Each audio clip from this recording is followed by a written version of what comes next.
Assalamualaikum warahmatullahi wabarakatuh. Perkenalkan, nama saya Adini Lailia Wahyunintias dan teman saya Diana Mufida. Di sini kami akan menjelaskan sedikit tentang pengujian hipotesis sampel kecil. Yang mana nanti kita akan membahas sampel kecil dan ciri-ciri distribusi t-student, lalu pengujian rata-rata hitung populasi, dan terakhir yaitu pengujian selisih rata-rata hitung populasi.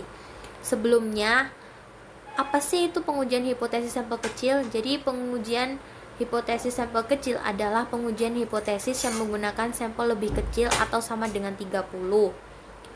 Lalu kita masuk ke sampel kecil dan ciri-ciri distribusi t-student. Pada kasus sampel kecil ini, nilai standar deviasi berfluktuasi relatif besar sehingga nilai uji Z tidak bersifat normal. Oleh karena itu, dikembangkan suatu distribusi khusus yaitu distribusi T atau t-student. Nilai-nilai distribusi T dinyatakan sebagai berikut. T sama dengan X bar min mu per S per akar N, di mana T di sini adalah nilai distribusi T, lalu mu adalah nilai rata-rata populasi, X bar adalah nilai rata-rata sampel, S adalah standar deviasi sampel, dan N adalah jumlah sampel. Lalu ciri-ciri distribusi t-student ada 4. Yang pertama yaitu distribusi t-student sama seperti distribusi Z atau kontinu, di mana nilainya dapat menempati semua titik pengamatan. Lalu yang kedua ada distribusi t-student sama seperti distribusi Z yang berbentuk genta atau lonceng dan simetris dengan nilai rata-rata sama dengan 0. Yang ketiga, ada distribusi t-student bukan merupakan suatu kurva seperti kurva Z, tetapi keluarga dan dari distribusi T. Lalu yang terakhir, ada distribusi T lebih mendatar dan lebih melebar dibandingkan dengan distribusi Z. Saya Diana Mufida NIM 083 dari kelas akuntansi 2B. Di sini saya akan melanjutkan penjelasan dari Adini, yaitu menguji rata-rata hitung populasi. Rata-rata hitung populasi di sini ada 5 tahapan. Yang pertama, merumuskan hipotesis 0 dari hipotesis alternatif H0 dan H1. Yang kedua, menentukan taraf nyata apakah 1%, 5%, atau pada taraf lainnya, serta mengetahui titik kritis berdasarkan pada tabel t-student. Yang ketiga, menentukan uji statistik dengan menggunakan rumus uji T. Yang keempat, menentukan daerah keputusan, yaitu daerah yang tidak menolak H0 dan daerah menolak H1. Yang kelima, mengambil keputusan untuk menolak dan menerima dengan membandingkan nilai kritis taraf nyata dengan nilai uji T. Di sini terdapat contoh soal, yaitu pada liburan Juni 2014 banyak pelajar yang berlibur ke Jawa Tengah dan Jawa Timur.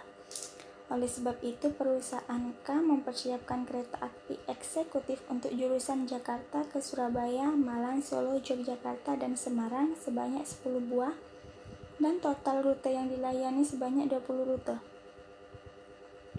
Harga rata-rata tiket kelas eksekutif K sebesar 418.250. Untuk mendorong para pelajar dan konsumen menggunakan K, manajemen K memberikan kebijakan untuk memberikan diskon terhadap harga tiket K eksekutif selama liburan. Setelah kebijakan tersebut diberlakukan, selanjutnya diambil sampel secara acak terhadap 10 jenis tiket. Ternyata harga rata-ratanya mencapai 361.675 dan standar deviasi 62.444. Apakah penurunan tarif tersebut berbeda nyata dengan tarif sebelumnya pada tarif 5%, sehingga cukup berarti bagi konsumen, terutama pelajar, untuk menikmati perjalanan dengan K eksekutif. Di sini terdapat pembahasan. Yang pertama, kita akan menentukan perumusan hipotesis. Perumusan hipotesisnya adalah H0 mu sama dengan 418.250, H1 mu tidak sama dengan 418.250. Tanda tidak sama dengan pada H1 menunjukkan uji dua arah. Dan yang kedua, menentukan tarif nyata, yaitu 5% pada tabel T. Dapat dilihat dengan taraf nyata 5% untuk uji dua arah dengan derajat bebas V sama dengan N-1 sama dengan 10 min 1 sama dengan 9. Nilai kritis diperoleh 2262. Yang ketiga, melakukan uji statistik T dengan rumus sebagai berikut.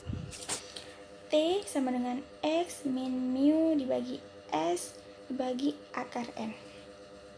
X sama dengan 425.500 dikurangi mu 361.675 dibagi S 62.444 dibagi akar 10 yang hasilnya min 2.856. Yang keempat, menentukan daerah keputusan dengan nilai kritis 2262, uji dua arah. Daerah menolak H0 sebelah kiri min 2,26 dan sebelah kanan 2,6. Yang kelima, pada tarif nyata 5%, nilai uji T terletak di daerah menolak H0. Hal ini menunjukkan bahwa terdapat cukup bukti bahwa harga rata-rata tiket sesudah diskon berbeda nyata dengan harga sebelum diskon pada tarif nyata 5%. Perbedaan yang nyata ini diharapkan dapat menarik konsumen, terutama pelajar, kembali untuk menggunakan jasa K. Yang selanjutnya, menguji selisih rata-rata hitung populasi. Di sini ada 3 asumsi yang diperlukan dalam menguji selisih rata-rata sampel kecil. Yang pertama, populasi harus terdistribusi secara normal. Kedua, populasi bersifat independen. Yang ketiga, varians populasi harus sama. Selanjutnya, untuk melakukan uji T juga diperlukan penggabungan varians masing-masing sampel menjadi suatu penduga tunggal. Hal itu dengan 2 pertimbangan, yaitu yang pertama, kedua populasi memiliki varians yang sama sehingga penggabungan semua informasi akan menghasilkan penduga yang terbaik. Yang kedua, kedua varians akan menghasilkan varians tertimbang yang memperhatikan karakteristik kedua populasi.